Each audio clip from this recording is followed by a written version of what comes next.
Rama dëbon gazetaren britanike, shqiptarët firmosin peticionin, president i jepi në shtetësinë. Blogerja dhe gazetarja britanike Alice Taylor jeton për më shumë se 1 vit në Shqipëri.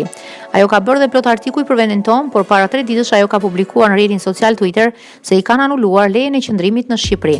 Për këtë, gazetarja akuzoi Ramën se po e sulmon për shkak të punës së saj dhe shkrimeve që ka bërë kundra qeverisë. Taylor thotë se është 6 muajshe shtatzën dhe se po e dëbojnë nga Shqipëria në kushte të vështira shëndetësore.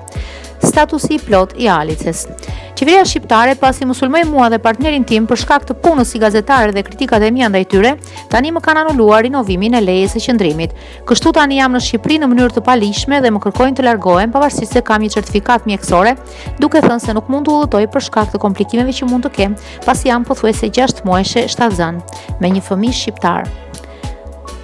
Është Kastriot Çipi ai që ka nisur një peticion kundër dëbimit të gazetares britanike, ku i kërkon presidentit të Republikës si të japë në shtetësi gazetares britanike.